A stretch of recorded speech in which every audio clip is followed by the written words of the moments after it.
রাতের নিস্তব্ধতা ভেঙে হঠাৎই আকাশ জুড়ে ছড়িয়ে পড়ে বিস্ফোরণের ঝলকানি আর একের পর এক সাইরেনের শব্দ, যেন যুদ্ধের নতুন এক অধ্যায়ের সূচনা। রাশিয়া ইউক্রেন সংঘাত প্রতিদিনই বদলে দিচ্ছে যুদ্ধের সংজ্ঞা, আর এবার সেই ইতিহাসে যুক্ত হল আরেকটি নজিরবিহীন ঘটনা। এক রাতেই আকাশে উড়ল একাধিক ড্রোন। মুহূর্তের মধ্যেই রাশিয়ার বিভিন্ন অঞ্চলে জারি হয় সর্বোচ্চ সতর্কতা। ক্রেমলিনের দাবি, সব ড্রোনে কি ভূপাতিত করা হয়েছে?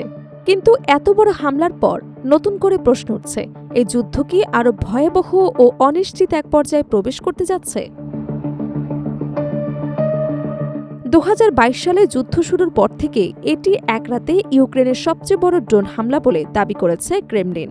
রাশিয়ার প্রতিরক্ষা মন্ত্রণালয়ের তথ্য অনুযায়ী এক রাতেই দেশটির বিভিন্ন অঞ্চলের আকাশে 660টি ড্রোন শনাক্ত করা হয়।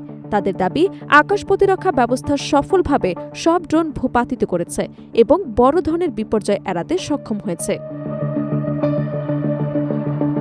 রুশ প্রতিরক্ষা মন্ত্রণালয় জানিয়েছে, রাজধানী মস্কো ছাড়াও রাশিয়ার নিয়ন্ত্রণাধীন ক্রিমিয়া উপদ্বীপ, কৃষ্ণ সাগর, আজব সাগর এবং 1 ডজনের বেশি অঞ্চলের আকাশে এসব ড্রোন ধ্বংস করা হয়েছে। রাষ্ট্রীয় প্ল্যাটফর্ম ম্যাক্সে প্রকাশিত তথ্য একই দাবি করা হয়েছে। তবে এত বড় আকারের হামলা যুদ্ধের নতুন মাত্রা নিয়ে উদ্বেগ বাড়িয়েছে আন্তর্জাতিক অঙ্গনে।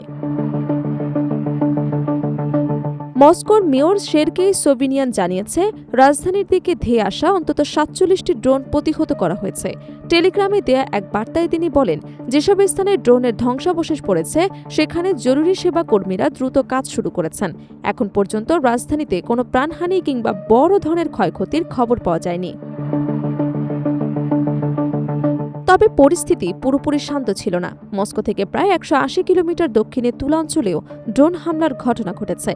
অঞ্চলটির গভর্নর দিমিত্রি মিলিয়ায়েভ জানিয়েছেন, শেকিনো জেলার একটি আবাসিক ভবন ক্ষতিগ্রস্ত হয়েছে। এই ঘটনায় অন্তত 1জন নারী আহত হয়েছেন। স্থানীয় প্রশাসন ক্ষয়ক্ষতির পরিমাণ নিরূপণ এবং উদ্ধার কার্যক্রম চালিয়ে যাচ্ছে। বিশ্লেষকদের মতে, সাম্প্রতিক মাসগুলোতে ইউক্রেনের কৌশলে বড় পরিবর্তন এসেছে। শুধু সীমান্তবর্তী এলাকায় নয়, বরং রাশিয়ার অভ্যন্তরে দূরপাল্লার ড্রোন হামলার পরিমাণ উল্লেখযোগ্যভাবে বেড়েছে। বিশেষ করে তেল শোধনাগার, জ্বালানি অবকাঠামো এবং সামরিক সরবরাহ ব্যবস্থাকে লক্ষ্যবস্তু করা হচ্ছে।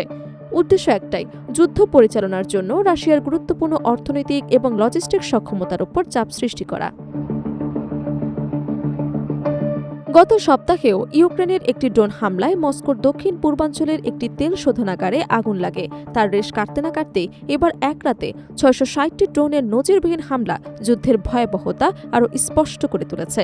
যদিও রাশিয়া বলছে তাদের প্রতিরক্ষা ব্যবস্থা কার্যকরভাবে পরিস্থিতি সামাল দিয়েছে, তবু এত বড় আকারের হামলা নিরাপত্তা নিয়ে নতুন প্রশ্ন তৈরি করেছে। একদিকে যুদ্ধ এখন 5ম বছরে গড়িয়েছে, কিন্তু সংঘাত থামানোর কূটনৈতিক প্রচেষ্টা এখনও দৃশ্যমান অগ্রগতি আনতে পারেনি। বরং প্রতিটি নতুন হামলার সঙ্গে পাল্টে যাচ্ছে যুদ্ধের কৌশল। ড্রোন ক্ষেপণাস্ত্র এবং দূরপাল্লার হামলা এখন এই সংঘাতের সবচেয়ে বড় অস্ত্রে পরিণত হয়েছে। বিশ্লেষকদের একাংশের মতে, যুদ্ধক্ষেত্রে এই নতুন কৌশল শুধু সামরিক নয়, কূটনৈতিক হিসেব নিকেশও বদলে দিতে পারে। এমন পরিস্থিতিতে ভবিষ্যতে আন্তর্জাতিক শক্তিগুলোর অবস্থান কী হবে কিংবা এই সংঘাত কোন দিকে মোড় নেবে তা বলা যায় না। সব মিলিয়ে এক রাতের এই নজিরবিহীন ড্রোন হামলা আবারও প্রমাণ করল, রাশিয়া ইউক্রেন যুদ্ধ এখন শুধু সীমান্তের লড়াই নয়, এটি প্রযুক্তি কৌশল এবং ধৈর্যের এমন এক সংঘাতের রূপ নিয়েছে যার প্রতিটি নতুন অধ্যায়কে বিশ্বকে আরও গভীর অনিশ্চয়তার দিকে ঠেলে দিচ্ছে।